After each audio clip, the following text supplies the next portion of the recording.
Welcome to another episode of the Engage Parish podcast. Today, we will be discussing artificial intelligence and what this means for the church in our world. Today, we are joined by Matthew Sanders. Matthew is the CEO of Longbeard. Longbeard is building, as they put it, Catholic AI, and they are the company behind Magisterium AI, Vulgate AI, and the Christendom app. You can actually find the Engage Parish podcast on the Christendom app. Matthew spent 5 years working for the Archdiocese of Toronto before founding Longbeard. Today, we are going to explore artificial intelligence, known as AI, and how the church is responding to the leaps in innovation that AI is experiencing. We'll also be discussing how the church can potentially help shape and leverage AI for the furthering of the church's mission to preach the gospel in all places. Matthew, welcome to the show. Thanks very much for having me. Absolutely. So, Matthew, you've definitely been a busy man recently. Can you tell us a little bit about yourself, your company, and what led you into your journey in the world of AI? Well, I started my career in the military, and eventually ended up leaving the military to join the seminary, which I did for a couple of years, and then I ended up working for the Archdiocese of Toronto. And it was there I got involved in kind of media and technology. And I felt that there was a lot more opportunity to leverage technologies. I'm sure you guys agree, to benefit the church's mission. And so eventually I left the Archdiocese to found Longbeard. And after a couple of years, we ended up working a lot in Rome for a number of Vatican institutions and things like that. And we ended up moving our office there. And it was there that we started to get more immersed in kind of the broader issue of artificial intelligence. Generative AI hadn't hit the scene yet, but it was still something that people were thinking a lot about. I became very fascinated with the technology and its possibilities, and once OpenAI kind of put generative AI on the map with ChatGPT, we saw a unique opportunity to leverage, and that's kind of how we ended up diving into it. Yeah, and the product that really has stood out in my mind is Magisterium AI. I've seen it quite a bit in Catholic news. And as we dive into our conversation, can you start out by telling us what AI is specifically for those who, I'm sure everyone's heard of AI at this point, but maybe aren't familiar with what exactly it means, and then also what Magisterium AI is in particular? Sure. I think the simplest way to explain what artificial intelligence is to think of it as humanity's attempt to try and replicate cognition inside of a machine. So the ability to kind of learn, think, and know. As far as Magisterium AI, Magisterium AI is a form of generative AI, so it's what we call a compound AI system. So it leverages several AI technologies under the hood, and the reason that we created it was to try and mitigate some of the downsides of kind of conventional AI. So great tools like ChatGPT and other AI apps have this. You have the issues such as propensity to hallucinate. They're very eager to please, and so they have a tendency to make things up if they don't know the answer. They also are not transparent about where their generation comes from. They don't provide direct citations to what that they're generating. And so we wanted to see if it would be possible to build an AI system that would address those among other issues. And that's why we built Magisterium AI as kind of a test. And to this day, we've been able to make a lot of progress in that area. So I'm very hopeful for the technology. And is Magisterium AI open for anyone to go try out and use for themselves right now? Yeah, it's free. So up to, I think, 60 queries a week, anyone can use it. And that resets every week, which I think for most people that's generally enough. We built the technology to help make available church teaching to basically anyone in the world on any device in their native language. That was kind of our mission. So church teaching, which includes the magisterial content, but also embraces the wider Catholic theological thought. So the fathers of the church, the Bible, biblical commentary, canon law, that kind of thing. And so the cool thing about generative AI and the AI system we kind of built is it allows anyone in the world to query knowledge, even if it's not in their own language. So when they go to the platform, they submit a prompt that's converted into like a mathematical expression of what you're looking for, and that's used to then search all the church's knowledge, and it basically extracts knowledge from all kinds of documents in all kinds of different languages, and the AI then reads them and then provides you an answer based on what it's found. And so everything that Magisterium AI says is grounded in a source, and that way it helps to address that kind of trust issue. I mentioned you've been a busy man, and I know you've recently hosted the Builders AI Forum at the Vatican to discuss the role of artificial intelligence in society and its implications for the church. Can you tell us a little bit about why this conference was called, what you guys discussed, and why does the church care about developments in AI anyways? Well, we called the conference because I know that specifically within the church, there was a lot of questions about AI. Is it a good thing? Is it a bad thing? Is it something that people should be using, or should they be staying away from it? And so what we wanted to do is trying to bring together people, specifically those who are involved in building within the church, so companies and organizations, um, and as well as investors and others. And we want to have kind of an open conversation about, where does the church stand in AI? How should we be using it, and in what ways should the church be more engaged or involved in larger conversations of AI, especially in the kind of in the secular realm. So I think it was an interesting group of people, and there were a lot of diverse opinions. But I think ultimately people recognize, as the Holy Father has said on many occasions, that it's an important tool, one that the church can't disregard or ignore. Much like the printing press, it has enormous potential to do good if it's wielded in the right way. And so the question is just discerning what is that right way. One of the things that what I tried to do in my kind of presentation specifically on Catholic AI is to explain some of the challenges we've had to overcome in helping to try and build faithful Catholic AI, where we're at now and what we're hoping to do with it in the future. And I think that was what generally well received. And then also there was on the philosophical side, we didn't want to have a forum like this without talking about the philosophical implications of AI. And so one of the specific focus areas was this area of consciousness. If an AI were to come and say, "I'm alive, I deserve rights," how do we handle that? I mean, do we just dismiss those rights claims, out of hand, or do we have to actually discern and think about this? I mean, if the Turing test and other tests that have been used in the past to determine whether a being is conscious or not, if the AI is passing those flying colors, what do we do, right? And so that's one of the specific areas in the church I think that we can add a lot of value. But of course, to do that, we have to get clear about what is consciousness from a Catholic perspective, study that. And that's one of the reasons why we want to facilitate this conversation, was to encourage more study of what is a Catholic understanding of consciousness. And that could eventually help to develop better testing methodologies. That's very interesting. And it's exciting to see the philosophical ramifications of this. I hadn't quite thought those through. I'm sure this was discussed as well, but how do you and maybe also the participants in the conference see AI aligning with, or even perhaps enhancing, the church's mission? Well, I think the important thing to remember is, AI AI is several different components to it, but really it's just an algorithm, right? So when we talk about AI supporting the church's mission, this is not some kind of like artificial consciousness, which is doing theology and guiding people spiritually. That's not what it is at all. What it really is trying to figure out a way to take the enormous amount of content which is available. If you talk about a couple thousand years of magisterial teaching, right, and not to mention all the theological and philosophical reflections of the fathers of the church, how do we take all of that information and make it available to people?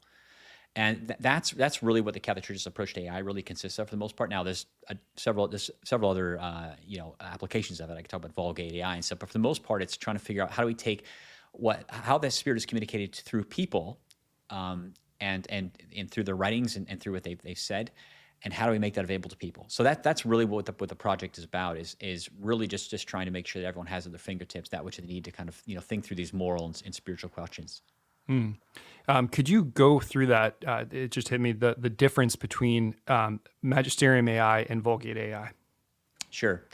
So Magisterium AI is, in many sense, they have several architectural, there's a lot of similar architecture, but they different in kind of their target audiences. So Magisterium AI was kind of built to basically allow anyone in the world, regardless of their means, regardless of what their profession may be, to access church teaching and leverage it for their particular purposes, whether that be personal, whether that be for business. And our longer term, our vision for Magisterium AI is a bit more kind of broad. So in the sense that we're working right now building a voice UI, so people can actually talk to Magisterium AI and have interactions. It can be involved in helping in an educational capacity. So if it's given a specific curriculum, it can work with a particular individual to help them make sure they're understanding concepts and things like that. So for the most part, you can think of that as kind of like a front end for Catholic AI. And I should note as well, part of this is about trying to figure out how does the Catholic Church build its own Catholic language model, and that's something that we've been working on. We just finished post-train the world's first Catholic language model called Ephraim. And then figuring out how to make that accessible to people. And so Magisterium AI is kind of a vehicle for accessing that particular language model and leveraging it. So Vulgate AI is different in the sense that it was primarily built at the behest of at the time Pontifical Oriental Institute to help solve the issue of library digitization. So, they have one of the rarest collections of libraries in the Eastern churches. And so, but their issue is their constituencies of Middle East, East Africa, India. And, for students to get on a plane and pull books out of this, I mean, that was just prohibitive. So he wanted to find, Father Nazar, who was the rector at the time, wanted to find a way to democratize access to the library. And so he asked us if there's a way we could digitize the library's contents and make it accessible to people online. And so what he wanted, though, was he wanted the library to be made available to anyone in the world on any device in their native language. So the first approach we took to this just wasn't going to work. It'd be too expensive. But when AI hit the scene, we saw the opportunity using kind of like vector databases and things to take the content of within the library and vectorize it. So convert it from plain text into a mathematical expression of the meaning of the books. And if we could build a platform on top of that, people could then write their prompts, like in Matthew AI, like ChatGPT, write a prompt that's converted to a vector, and then you could go through and search all the contents of the library, regardless of what language they're in, extract the insights, and let the AI do the translating for you and things like that. So the platform has kind of two components to it. One is about ingesting works. So how do we scale up digitization, physical digitization of books and things like that? And so using AI, we take like a scanned book and we extract the text and clean it up and then we convert it into a vector. There's a bunch of other steps involved there, but it's and trying to remove the human in the loop there as much as possible. So the AI is doing most of that heavy lifting, and that we've had a lot of success with.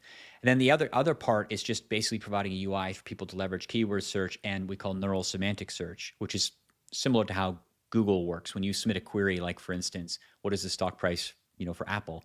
How does Google know you're talking about the company, not the fruit? That's because they convert your query so they can understand the intent mathematically, so they can understand the intent of your search. And so we wanted a platform that could leverage that kind of powerful search within an academic context. But we since going to be expanding it. So the idea was to allow libraries to digitize their own holdings, but then to be able to share their holdings with others. And so the platform is designed for kind of library sharing. And then now we're expanding this to include other organizations as well that have knowledge that they want to digitize because they want to make it available to more people. And so the platform we're moving on to Catholic ministries and dioceses and so on. And you just hinted at this, but in your view, what are key ways AI can actually help serve parishes, schools, ministries today? Well, I mean, I think there's several ways. One, as a convert to the faith, I remember when I was trying to wrap my head around, it was a lot to take in, right? So I think catechetics is a really big one. I think we put a lot of pressure on our priests to be kind of this walking, Catholic encyclopedias. And so I think allowing people to have a kind of a safe place where they can ask questions about the faith, about doctrine, but also moral questions and things like that. And I think, it's helpful recognizing that, in the spirit of meeting people where they're at, to be able to kind of have a platform that people can interact with on their device. And so if they are out somewhere with friends and someone asks a question or makes an accusation, they can kind of look it up and they can check and see if that is what the Catholic Church teaches. So I think catechetics is a really powerful one. I think a way of supporting priests as well. One of the most popular ways of using Magisterium AI is kind of in homily preparation. So we're not trying to, obviously, we don't want homilies to be AI generated here, but certainly because there's so much knowledge accessible via our knowledge base within Magisterium AI, and we're talking hundreds of years of homilies of the popes here. If a priest is crafting, putting together a homily, it's helpful for research. They can pull quotes from the popes or biblical commentary from the fathers and assemble that. So we're hoping that it'll help the priest to enrich their homilies and kind of shorten that preparation in time down. And then of course in the realm of Catholic education, I think there's a lot of potential there. It's one of the most important groups that we're working with right now. Excellent. And I'm curious about that, specifically with Catholic education. I mean, I think practically I can imagine how AI would be used in that setting, but what are some ways that it's actually being applied today or looking to be applied in the near future? Sure. I mean, we've noticed a lot of people using it for curriculum development. Mm-hmm. So determining, what are some ways I can enhance my current curriculum, right? So that's one way. Because the AI has access to such a vast amount of knowledge, and now that it's being trained on it, it's able to kind of understand it conceptually at a pretty crazy level, right? It would be difficult for any human being because there's just so much knowledge to crunch. And so we found it can be useful in that respect. And then, of course, once you build out kind of, a curriculum, and the question is, how do you then go into the respective sections and build those out, right? What content can be brought to bear? And again, what we're seeing is is one of the benefits of Matthew AI is because it has access to over right now, I think it's over 18,000 works of the church. There's a lot that can be pulled down. And in some ways, a lot of that content may surprise you, right? You may not know that the fathers of the church, in addition to having great reflections on theology and some philosophical topics, they also have great biblical commentaries and things. And so what we've been finding is that people are kind of often surprised at how much they can kind of, tease out. So I think curriculum development will be one, and I think specifically as homeschooling has been growing of late, I think it puts a lot of pressure on parents. They have to begin to be these kind of walking, Catholic encyclopedias, and so I think knowing at home with their kids that they can actually work with a tool to kind of prepare themselves for a particular lesson with their kids, and then once they're mature enough to be able the kids to use the platform directly, I think will be a big help as well. I have my own thoughts on this, but I'm curious about what yours are. Are you worried that AI might potentially take away from people's ability to think critically or think through or even just do research on their own? Or is this just like what happened with the internet and Google? It's just an evolution in how people access information. Well, I think to some extent, I mean, I think we have to be careful. I think, in the past, we spent a lot of time in universities committing a lot to memory, right? And I think, with all this knowledge being available to us at our fingertips, it may mean we don't have to make such a tremendous effort to memorize things. That could be a good thing. That could be a bad thing, right? But I think ultimately, I'm not worried about it. I think, I'm sure when books came around and all of a sudden the knowledge was there at our fingertips, I'm sure some people were saying, well, I don't know how great that is. I mean, all the knowledge is in a book. I mean, you're not going to have to commit the book to memory anymore, right? And so I think a lot of the concerns I've been shared anytime there's been a kind of a technological shift, we have these concerns. I think in the end, I think people will realize it's going to be okay. It's not going to be such a big deal. And in the end of the day, we have to remember that human beings, I think, are just infinitely curious. And I think as long as we have important questions, I think we're always going to be looking for ways to have those questions answered. And AI is just simply a very efficient tool for getting those questions answered. And so I'm not overly concerned about it. But I do think that, especially when we're talking about education and the development of children, I think it's important to make sure that the tools are used within certain kind of domains and at certain times, so they have the chance to kind of develop other faculties as well, and they don't become overly reliant on them at too young an age. But I think given where humanity's headed, I think it's going to be an absolute necessity for these young people to learn how to leverage these tools as effectively as possible, because if they don't, it'll be very difficult for them to eventually enter the labor workforce, because everyone will be using it to some extent. Yeah, absolutely. It's not worth ignoring or burying our head in the sand. It's here to stay, and we as Catholics should embrace it and exactly what you guys are trying to do, find a way to use it to the advantage of the church. I want to come back to this, to what you said earlier about hallucinations, because I think that was a big reason why you started Magisterium AI in the first place. What are your thoughts about this phenomenon? Why does it occur? And what does it mean, generally speaking, for AI's reliability? I know there's a lot packed in there.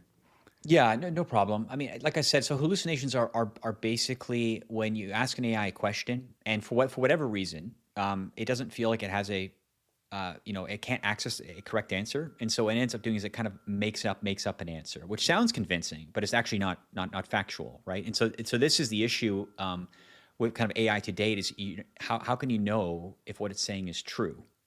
And so there are platforms like Perplexity and others which try to ground what they have to say in sources. But then the question is, can those sources be trusted? Right? And so I want to say that with advances in AI, they're getting better and better at mitigating this. I mean, OpenAI has just released these new advanced reasoning models, which are much better at catching hallucinations, basically because they go through this process of thinking about things over and over again. And as they do, they often are able to catch most hallucinations. But generative AI is what we call non-deterministic, because the way it works is it's kind of next token prediction. I won't get too much into the technical details here, but essentially it's based on statistical probabilities, and so there's always the possibility that token after token prediction eventually it's going to get off the rails. And so you just have to recognize that is a fundamental limitation of the actual technology. I think different approaches will be needed to make them more deterministic, to make them more reliable.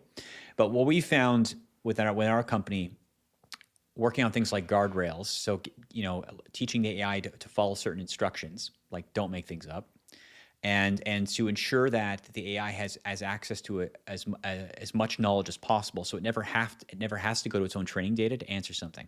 And this is something that we worked really hard on our first year when we launched the product. Was when we launched it in pilot, we had all the catechisms, the Code of Canon Law, and things like that. But the long tail, we call it, the possible questions people were asking were very difficult to foresee, and some of the questions shocked us. A lot of them were contextual, scenarios. What would the church say to me in this situation?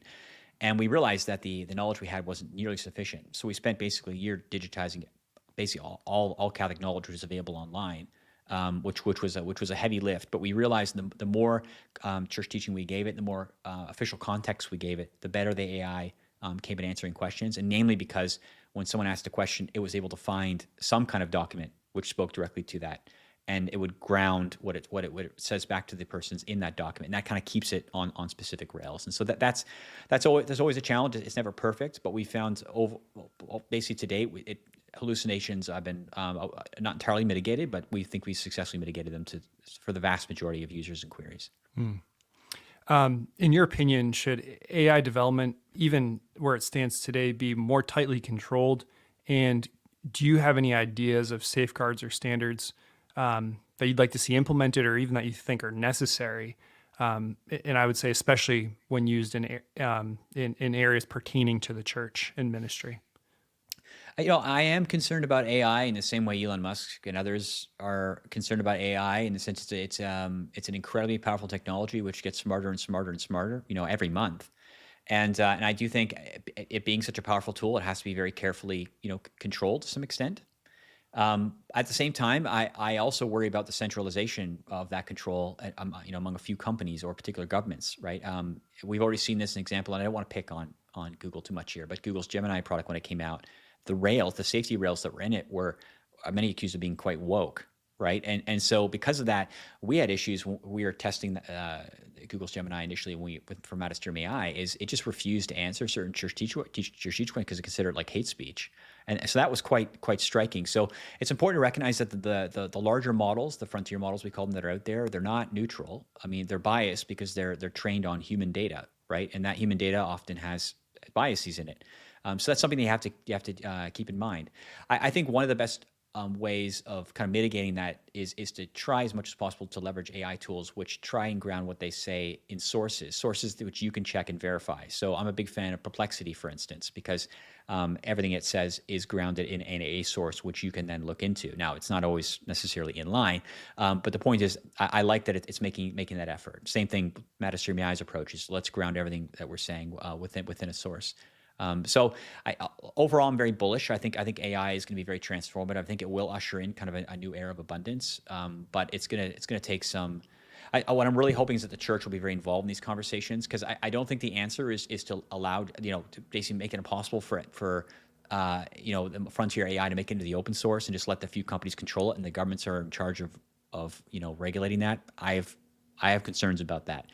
So I do think open source, I think, is important. I think making sure that everyone has access to powerful AI, and that AI can be kind of trained for your specific use case. And so in that case, it's just a great plethora of AI systems, and people can pick the ones that align with their value system. I think in some ways that's probably the best approach. But of course, that comes with risks as well, because then you have some bad actors who may use it to harm people. So I think more than anything else, I don't think there is a simple solution here, but I do think that the conversation has to be robust, and I think that the church has to be very much involved in this and encouraging conversation, not just at the government and the regulatory level, but also I think at the grassroots level. We have to be informed about AI, what its the benefits are, what its limits are, and we have to be actively engaged in a conversation about what kind of AI we want to see in our society.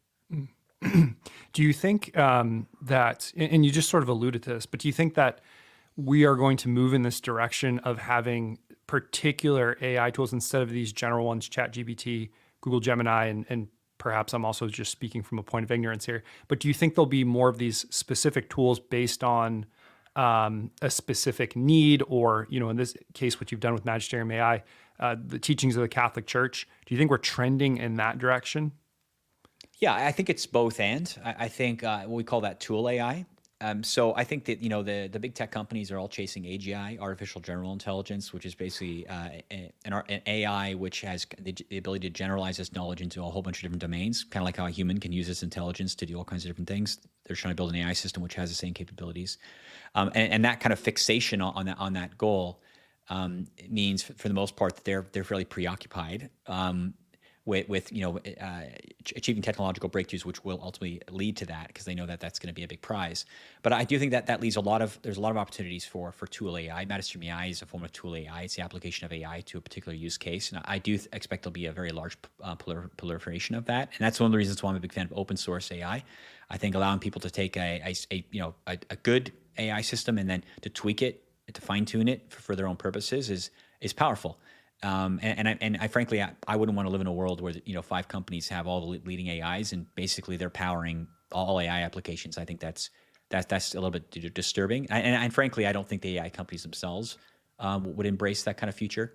But again, they have some significant advantages, and since they're well capitalized, they have a lot of the best AI talent in the world. So I have to say, as controversial as a person as he is, I'm very grateful to people like Mark Zuckerberg, who've decided to build cutting edge AI and then open source it so anyone can use it, regardless of what his intentions may be. It's adding an enormous value to the world, and I think as long as there are companies taking that approach, it probably will work out okay. And again, maybe I'm coming from a place of ignorance here, but it also seems like if there were just several tools that everyone used, how even could the tools reconcile differences in belief systems? So, you mentioned how Google Gemini was basically programmed to be woke, and on the flip side, how could you reconcile that with Catholic teaching and having a tool that would actually show that? So, I guess what I'm saying here is, it seems to me like having specific tool AIs would be the way to go,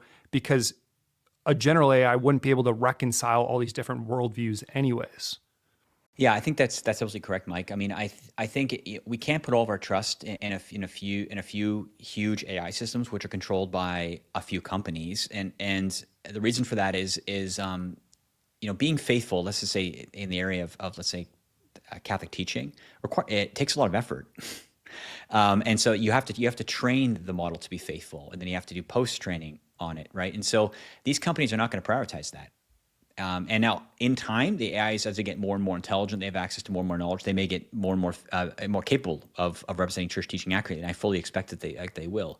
But that being said, I think there is a good reason for the church to want to take ownership of this process to some extent. I mean, here's one reason. The only reason we built Vulgate is because we recognized that to train Catholic AI, we need to actually work to digitize more and more of the Catholic Church's knowledge. I mean, only a small portion of Catholic theological thought is captured, has been digitized at this point. All you have to do is walk through some of the pontifical universities in Rome, which I've had the pleasure of doing, and you see all of those books, many of which haven't been open in hundreds of years. There's profound insights in those books, and that's part of the Catholic intellectual tradition. But because no one's opened the book in a while, no one's digitized it, it remains inaccessible to us.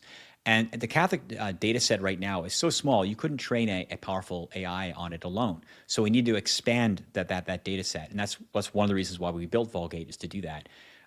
There's also kind of a limit with the capabilities of AI models, like multilingual capabilities or the ability to actually do speech or advanced reasoning. These are capabilities that require a lot of unique tokens or training data. And the Catholic Church doesn't have a large enough data set to have those to actually train those capabilities into a Catholic model. So we have to rely on external data sets, but then we need to figure out, how do we ensure the AI system understands what data sets are used to help it understand multilingual, how to speak in multiple languages or to reason in an advanced way. But it understands the distinction between those data sets and the Catholic data set, right, which is what it really should be opining on and speaking on. That requires certain technological approaches, which are very novel. And we as a company are realizing we have to focus a lot more on research and development in these areas, because the big tech companies just won't. And so this is a long way of saying that I do think that the church has to take, just like the printing press, it has to take ownership of artificial intelligence. It has to work to kind of build its own. And I think that will not only will that benefit actually the Catholic Church, but I think it could benefit faith communities around the world, because the Catholic Church is uniquely positioned to do this, because we have such a large body of knowledge compared to other religious traditions. I mean, going back 2,000 years. And so in some ways we can kind of be a first mover on this, and as we tackle these technical challenges, we can share those approaches with others and hopefully benefit them as well. Earlier, you claimed that AI could usher in an era, I think you said, of abundance, and you're clearly optimistic about what AI could do for the world. But you've also claimed before that it could replace nearly half of jobs, or at least make half the population gainfully unemployed. That seems stark to me. What do you think that would actually look like? And what are people going to do with their time? I think I'd be conservative in saying no, that within 10 years, likely half the world's population would be gainfully unemployed. And what I mean by that is that the economy won't require them to work for. And I define economy and I define work in very narrow terms here, very conventional terms as we'd understand them today. So that is a major concern, and I do worry about that. In fact, I think any serious person who's working in AI is concerned about that, and anyone who is not following the technology closely, or they have reasons for not being honest about the long-term implications of artificial intelligence. And when I talk about artificial intelligence, I don't just mean artificial intelligence. I also mean robotics. It's important to make that distinction. AI, we tend to think of as coming for a lot of white-collar jobs, right? Doctors, lawyers, and these kind of things. But the robots are coming for the blue-collar jobs as well, and they're going to be powered by AI. So this is why I think it's important that we Catholics understand that what this technology is and what the long-term implications are going to be for our society, because we need to start talking about what are we going to do with our time in a world where we don't have to work.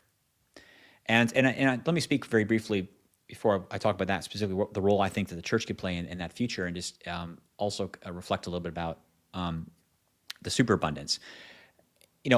Although, yes, I think that AI and robotics will displace a lot of jobs, I also think it'll make goods and services so cheap. And it's not just me. I mean, obviously, some of the leading luminaries in the world think this as well. Goods and services so cheap that, really anybody can have really anything they want, up to a point, obviously. And so I think things like the Maslow hierarchy need stuff like shelter and food and water and these kind of things. I think those things will be readily available to everyone. And so in some ways, it seems like a very beautiful Star Trek Next Generation world, right? Where we just, those problems we've been confronted with in the past, especially around related inequality, are just going to be ushered into the past. That's not to say that there may not be other issues as a result, but one of the things I do worry about in this future is when people don't have a job. A lot of people, that they define their value as a human being based on what they do, right? And I think if that job is no longer there, for a lot of people, this could become an existential crisis, right? What is the purpose of my life then? I have free time on my hands. How do I constructively, use that time? If I don't know how I'm supposed to live my life or what the purpose of life is, that may become, so stressful for me that I don't feel equipped to deal with the issue. So I'm just going to disappear into a gaming verse or something like that, right? Which ultimately I don't think would be constructive for people, especially if they're doing that for large parts of their day. So I think we are headed towards an existential crisis to the extent we've never seen before, and we have to acknowledge that and be prepared for that. And I worry if we just leave it to governments to address this, because they just won't. They think in 4-year cycles for the most part, right? Because electoral cycles, and this is I'd say I'd say this is about a 10-year problem, although the problem is already starting to manifest itself now. I think that the church has to be that voice, as it has been in the past. We look at when the Industrial Revolution, Rerum Novarum, these encyclicals, the popes were very good at prophetically. Seeing how these trends, these technological trends, will play out on society, and in some ways they helped facilitate a conversation and head off what could have been a worse situation. I think we need the church to do this again for us in AI, and that Pope Francis has already started to do this, and I think if we acknowledge the issue and when we start a process of educating people about what life is really all about, right? Which is worshiping God, which is deepening our relationships with each other, focusing on our kids. And I think work can be defined more broadly, right? It doesn't necessarily have to be a place where I punch in out of for a paycheck. Work can take all kinds of forms. It could be taking up hobbies, right? It could be working to serve people in my community and address problems which maybe don't pay that well, but need to be solved. So I think if we're prepared as a species for this change, I think it'd be a new golden era. But if we're not, I think we could head into a very dark period of humanity, which would be ironic given, it won't be because of lack of resources. It'll be because of spiritual poverty, essentially. Yeah, that's going to be quite an interesting time. But to your point, we've been through these revolutions and evolutions in technology before, and God's good. And also, to your point, the church usually does an excellent job of getting in front of those situations. So I think, to your point, there should be a lot of hope. I think that's a hopeful outlook on what could happen as AI replaces some of the standard jobs that we see today. So thank you for that answer. Some might have concerns about relying on AI for faith matters. How do you address the balance between technology and the human element, especially in ministry? We just sort of talked about this, but how do we avoid people just becoming more and more tethered to the digital world, and actually maintain those human elements, especially in the church? I mean, we need the human element, as we know, in the church, and even just for the sacraments, we need that human, tangible element. Yeah, I mean, absolutely. I think this comes down to human and spiritual formation, which is something the church is obviously very good at, but has not always been very effectual at. So I think that's kind of where we're at today. Is there's a lot of really compelling distractions for young people today, right? And I think we've kind of ceded our media, to the secular world for too long, and as a result, I think that spiritual and that human intellectual formation has been provided by others. And so I think we have to reclaim those domains. That's part of it. I think it's really going to come down, I think, to parenting as well. The church has to work a lot harder, I think. And I take, as a layperson, I take responsibility for this as well. We have to work harder to build up ourselves as Catholics to kind of grow, our spiritual, intellectual, and our human formation, so that we can impart that to children and to others. And I think if we do that, these powerful tools are going to be less of a problem. I think the reason why they're likely to be a problem for a great many is because they don't really know what life's about. They don't really feel like they have purpose or meaning. They don't know better, and they're feeling a little bit depressed, right, or lost. And so, because they don't know what to do and they don't know how to solve the problems especially the existential ones, they're just choosing to opt out, right, and disappear into a place a gaming world where they actually feel like they actually can solve problems and level themselves up, and they see themselves progress. And so I think we have to offer people viable alternatives to that. We have to provide them the means to actually grow spiritually, right? To grow intellectually, and to be better parents, to be better husbands and things like that. And I think if we do a better job at doing that, then I don't think that these technological distractions are going to be as big of an issue. So I just want to say, I don't think the issue is the technology and the tools. Yes, they're kind of built in some ways to hook people and they are, I think, in many ways very addictive. And that is something of an issue that I think we can address with the industry, and that the church can be involved in kind of lobbying for that. I think regulators are looking at that as well. But ultimately, I think it's really going to come down to personal accountability and responsibility. And the best way to ensure that we as a species stay on the rails is just to ensure that everyone knows what life's about, and they know what their gifts are, and they know what they want to put those gifts to do, to service do, which is basically to glorify God and serve others.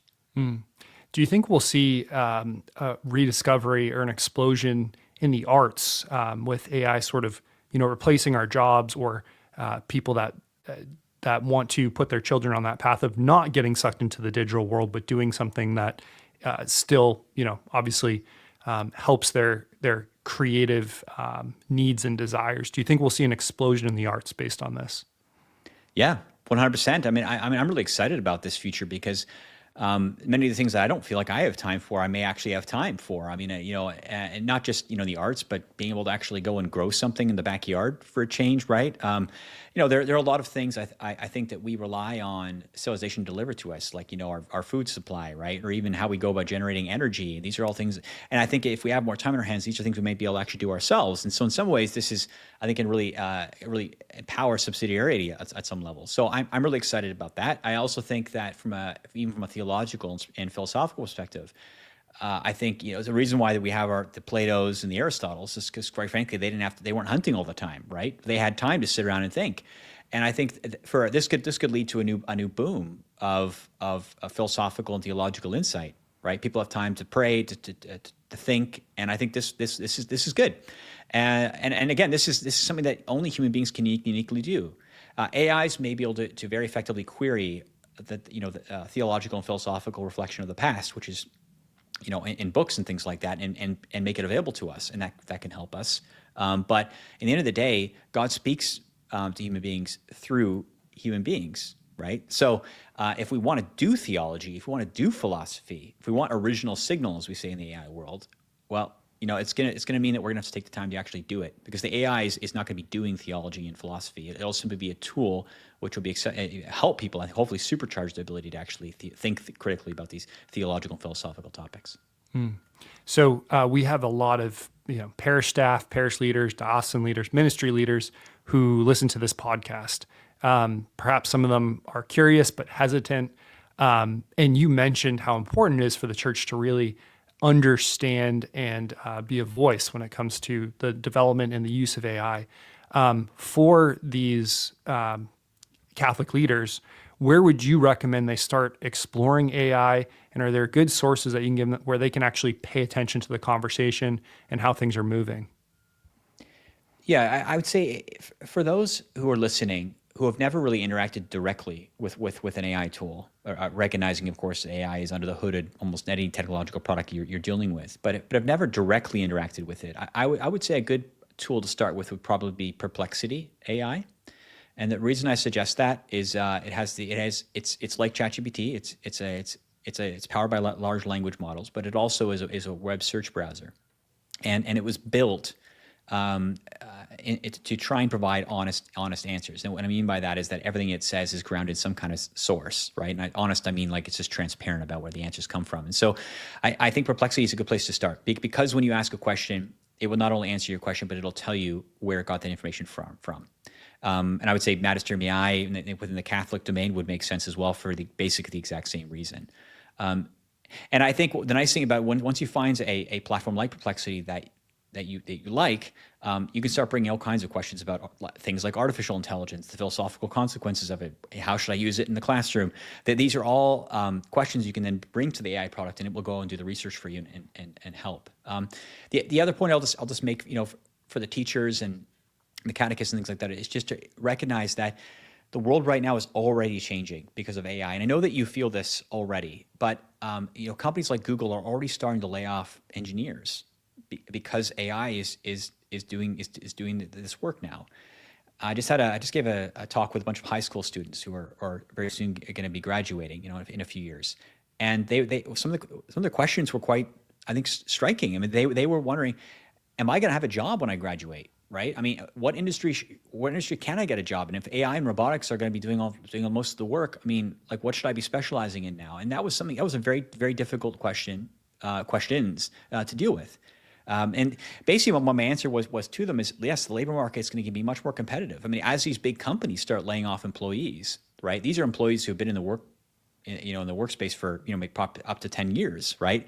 So they have the degrees and they have the work experience. And now you as a young person are now entering into this labor market and you're competing against these people for jobs.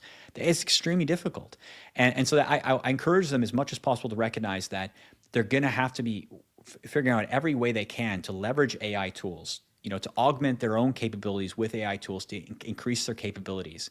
That's one thing. And two, as much as possible, if they can discern, what their gifts are, try to figure out a problem that their gifts can solve, and then try to solve it, right? And then try to take that solution and make it known as widely as possible. Because in the future, a lot of these companies, what they'll be looking for is people that have actually solved the problem, right? And they've made it known, and the company acknowledges this is someone who actually is able to, to actually build and fix things and solve things. And this is the kind of person that the company wants, as opposed to someone they have to, take out of university and teach all these skills to as well. So you want to try and level yourself up in as many ways as possible and make yourself basically more appealing to these companies. Is there anything Longbeard is putting out, or any other, even just news sources that kind of stay on top of the latest and greatest with AI that you would recommend people tune into, just to, again, stay on top of this topic? We're going to be starting a webinar series through the Builders AI Forum, which will be on a quarterly basis, in which we'll talk about AI topics. So some of the bigger kind of AI technologies and breakthroughs, which will affect society, but also I think will affect the church. And so I would say just keep an eye on the BAIF website, baif.ai. Longbeard, of course, will be posting on our own social channels these platforms, and when these conversations take place, that'd be one thing. The other thing would be, there are newsletters you can subscribe to. There's one very famous one called the Rundown AI, and they send a kind of a daily digest during the week in which they kind of recount some of the latest AI breakthroughs. Many of them are technologies which will affect your work and such. And so that's one really effective way of keeping tabs. YouTube is full of all kinds of channels now, reflecting on the AI news of the week. I think it's always worthwhile to subscribe to one of those. They're usually very very brief, but at least you'll be able to keep tabs. And I think as much as possible, just try and set aside some time, if not every week, at least every 2 weeks, just to do a little research using a tool like Perplexity. And so some of the problems you may be confronted with, whether it be at your parish or at your school, some of those may have technological solutions now. And just taking those problems to an app like Perplexity and just letting the AI comb the internet and see if there is any solution out there, that you may be surprised what's out there. And so I think generally that would probably be my advice. And for folks that are interested in the forum that you just held at the Vatican, would the Builders AI Forum also be a good source of information for those in the church that are curious about that forum? I think you guys also even have some talks that were published from that. That's right.